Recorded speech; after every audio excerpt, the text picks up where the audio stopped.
Kukatpally PS పరిధిలో laptop దొంగతనానికి పాల్పడ్డ నిందితుడిని పోలీసులు అరెస్టు చేశారు. కేపీహెచ్బీ కాలనీ ఫేజ్ 175 ఫేజ్లో ల్యాప్టాప్స్ చోరీకి గురయ్యాయి.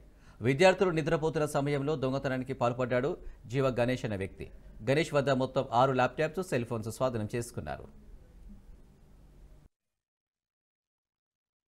తేదీ 23 నాడు కేపీహెచ్బీ ఎల్ఐజీ ఫేజ్ 1 ఫేజ్ 7లో ల్యాప్టాప్ దొంగతనాలు అయినాయని చెప్పేసి కంప్లైంట్ రాగా ఎస్హెచ్ఓ గారు, క్రైమ్ డిఏ గారు వాళ్ళ టీం తోటి కేపీహెచ్బీలో ఎల్ఐజీ ఫేజ్ 1 ఫేజ్ 7లో తిరిగి అక్కడ కేసులు రిజిస్టర్ చేశారు.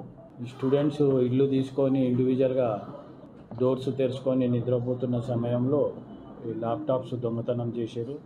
ఈ ఎల్ఐజీ ఫేజ్ 1లో 3 ల్యాప్టాప్లు, ఒక మొబైల్ ఫోన్ పోయింది. ఫేజ్ 7లో ఒక ల్యాప్టాప్ హెచ్పిది దొంగతనమైంది. ఎంబడెడ్ టీమ్స్ అలర్ట్ చేసుకొని తిరుగుతుండగా ఈరోజు ఉదయం 8 గంటలకు ఒక నేరస్తుడు అనుమానాస్పదంలో పెట్రోల్ బంక్ దగ్గర తిరుగుతుండగా crime team, crime inspector Ravikumar గారు, సిసిఎస్ టీము బాలానగర్ వీళ్ళు కలిసి అతన్ని పట్టుకొని పోలీస్ స్టేషన్ తీసుకొచ్చి ఎంక్వైరీ చేయగా అతని పేరు జీవ గణేష్ ఎలియాస్ గణేష్. ఇతను స్వస్థలము వెజిటేబుల్ మార్కెట్ పటంచెరు సంగారెడ్డిలో. అతను ఎంక్వైరీ చేయగా కేపీహెచ్బీలో ప్లస్ కుక్కట్పల్లిలో, మియాపూర్లో ల్యాప్టాప్ దొంగతనాలు చేసినట్టు ఒప్పుకున్నారు. మొత్తము 10 ల్యాప్టాప్లు, మొబైల్స్ రికవరీ చేసి అతని అదుపులో తీసుకొని రిమాండ్కు తరలించారు.